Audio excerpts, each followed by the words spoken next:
পুরো বিশ্বজুড়ে শিশুদের কাছে অত্যন্ত আকর্ষণীয় একটি খাবার হচ্ছে হাওয়াই মিঠাই। রং বেরঙের এই খাবারটি হাওয়াই মিঠাই, বুড়ির চুল, কটন ক্যান্ডি বা ক্যান্ডি ফ্লস নামে পরিচিত। সাধারণত স্কুলের সামনে, পার্ক ও ঘোরাঘুরির জায়গাগুলোতে হাওয়াই মিঠাই বিক্রি করতে দেখা যায়। মিষ্টি স্বাদ ও মুখে দিতেই গলে যাওয়ার কারণে শিশুরা এটি খুব বেশি পছন্দ করে। তবে নাগরিকদের স্বাস্থ্যগত নিরাপত্তার দিক বিবেচনায় নিয়ে ভারতে বেশ কয়েকটি জায়গায় হাওয়াই মিঠাই নিষিদ্ধ করা হয়েছে। হাওয়াই মিঠাইকে যতটা প্রিয় খাবার মনে করা হয়, এটা তার চেয়ে বেশি ক্ষতিকারক।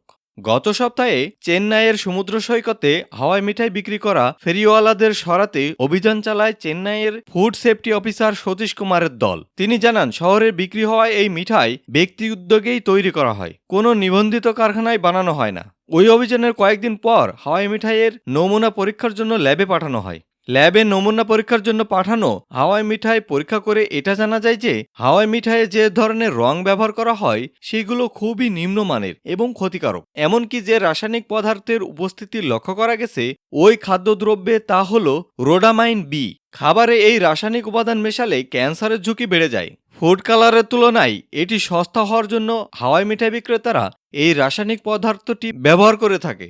তামিলনাড়ুর চেন্নাই শহরের ফুড সেফটি অফিসার জানান, হাওয়াই মিঠাই থাকা রাসায়নিকগুলো ক্যান্সার তৈরির সঙ্গে সঙ্গে শরীরের বিভিন্ন অঙ্গ প্রত্যঙ্গ ক্ষতিগ্রস্ত করতে পারে। মূলত হাওয়াই মিঠাইকে ঝলমলে এবং গোলাপি রঙে রাঙাতে রোডামিন বি এর ব্যবহার করা হয়। সাধারণত এই রাসায়নিকের ব্যবহার করা হয় কাপড়, বিভিন্ন ধরনের প্রসাধনী এবং অন্যান্য রঙের কাজে। চলতি মাসের শুরুতে হাওয়াই মিঠাই নিষিদ্ধ করে ভারতের কেন্দ্রশাসিত অঞ্চল পুদুচেরি।